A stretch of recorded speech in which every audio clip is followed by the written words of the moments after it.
Assalamualaikum warahmatullahi wabarakatuh. Halo teman-teman. Di video kali ini kita akan membahas materi sistem upah. Sebelumnya kita sudah membahas terkait dengan ketenagakerjaan dan sekarang kita akan melanjutkan dengan materi selanjutnya yaitu sistem upah. Kita mulai dengan pengertian apa itu yang dimaksud dengan upah. Upah merupakan hak pekerja atau buruh yang diterima dan dinyatakan dalam bentuk uang sebagai imbalan dari pengusaha atau pemberi kerja kepada pekerja atau buruh yang ditetapkan dan dibayarkan menurut suatu perjanjian kerja, kesepakatan, atau peraturan perundang-undangan, termasuk tunjangan bagi pekerja atau buruh dan keluarganya atas suatu pekerjaan dan/atau jasa yang telah atau akan dilakukan. Jadi, bisa kita simpulkan bahwa upah itu merupakan hak dari pekerja atau buruh yang diterima dalam bentuk uang sebagai imbalan dari pengusaha atau pemberi kerja yang ditetapkan atau dibayarkan menurut suatu perjanjian kerja atau kesepakatan atau menurut perundang-undangan, termasuk juga tunjangan bagi buruh atau keluarganya atas pekerjaan yang telah mereka lakukan atau jasa yang telah mereka lakukan atau yang akan mereka lakukan. Intinya upah itu adalah hak pekerja, balas jasa atau imbalan dari apa yang sudah mereka kerjakan. Selanjutnya adalah jenis upah. Upah ini terdiri atas 3. Yang pertama kita sebut dengan upah menurut waktu. Upah menurut waktu maksudnya adalah sistem upah yang didasarkan pada berapa lamanya kerja seseorang. Kalau upah menurut waktu tergantung atau didasarkan pada berapa lama seseorang bekerja. Yang kedua, upah menurut satuan hasil merupakan sistem upah yang didasarkan pada jumlah produk yang dihasilkan oleh seorang pekerja. Yang kedua, upah menurut satuan hasil, jadi berdasarkan pada jumlah produk yang dihasilkan oleh seorang pekerja.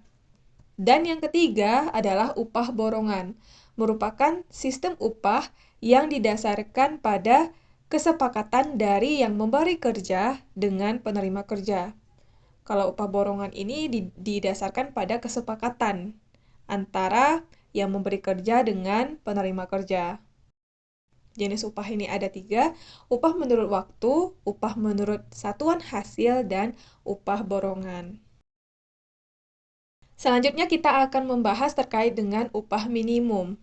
Dalam upaya mewujudkan penghasilan yang dapat memenuhi kebutuhan layak bagi masyarakat, maka pemerintah menerapkan kebijakan dalam sistem pengupahan yang disebut dengan kebijakan upah minimum. Pengertian dari upah minimum adalah standar penghasilan yang harus diberikan oleh pengusaha kepada pekerja yang tingkatannya disesuaikan dengan produktivitas dan pertumbuhan ekonomi suatu negara.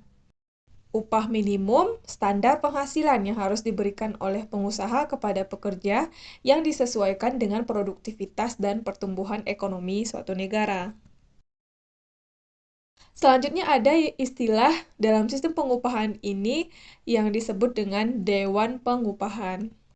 Apa yang dimaksud dengan Dewan Pengupahan? Dewan Pengupahan merupakan suatu lembaga non-struktural yang bersifat tripartit, yang mana Dewan Pengupahan ini terdiri atas 3 jenis. Yang pertama adalah Dewan Pengupahan Nasional yang disingkat dengan Depenas. Yang kedua, Dewan Pengupahan Provinsi yang disingkat dengan Depprov. Dan yang ketiga, Dewan Pengupahan Kabupaten atau Kota yang disingkat dengan Dpkap atau Dpko. Yang pertama kita bahas adalah Dewan Pengupahan Nasional atau Depenas. Dewan Pengupahan Nasional atau Depenas dibentuk oleh Presiden, yang mana dewan ini bertugas memberikan saran dan pertimbangan kepada pemerintah dalam rangka perumusan kebijakan pengupahan dan pengembangan sistem pengupahan nasional. Dewan Pengupahan Nasional bekerja sama dengan pemerintah pihak swasta, dan pihak-pihak lain yang terkait. Yang mana keanggotaannya terdiri atas unsur pemerintah, kemudian organisasi pengusaha, serikat pekerja atau serikat buruh, kemudian perguruan tinggi dan para pakar. Yang mana keanggotaan dari unsur pemerintah, organisasi pengusaha, dan serikat pekerja atau serikat buruh dengan komposisi perbandingan 2:1:1. Dan jumlah anggota dari perguruan tinggi dan pakar komposisinya disesuaikan dengan kebutuhan.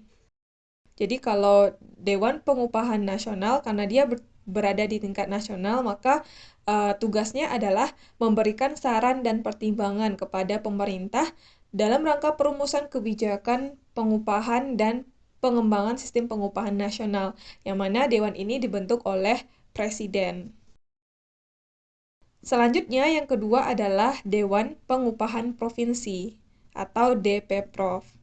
Dewan ini, karena dia berada di tingkat provinsi, maka dibentuk oleh gubernur dan tugasnya adalah memberikan saran dan pertimbangan kepada gubernur dalam rangka, yaitu yang pertama adalah penetapan upah minimum provinsi atau disingkat dengan UMP.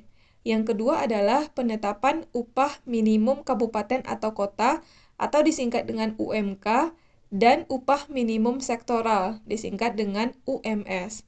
Dan juga terkait dengan penerapan sistem pengupahan di tingkat provinsi. Selain itu, Dewan Pengupahan Provinsi juga bertugas menyiapkan bahan perumusan pengembangan sistem pengupahan nasional. Dewan Pengupahan Provinsi juga bekerja sama dengan pemerintah, lembaga swasta, dan pihak-pihak terkait yang dianggap perlu. Keanggotaannya yaitu terdiri atas pihak pemerintah, organisasi, pengusaha, serikat pekerja atau serikat buruh dengan komposisi perbandingan 2:1:1. Dan keanggotaan dari unsur perguruan tinggi dan pakar jumlahnya disesuaikan menurut kebutuhan. Sama halnya dengan Dewan Pengupahan Nasional seperti yang sudah kita jelaskan pada slide sebelumnya. Dan yang terakhir adalah Dewan Pengupahan Kabupaten atau Kota, yang disingkat dengan DPKAP atau DPKO.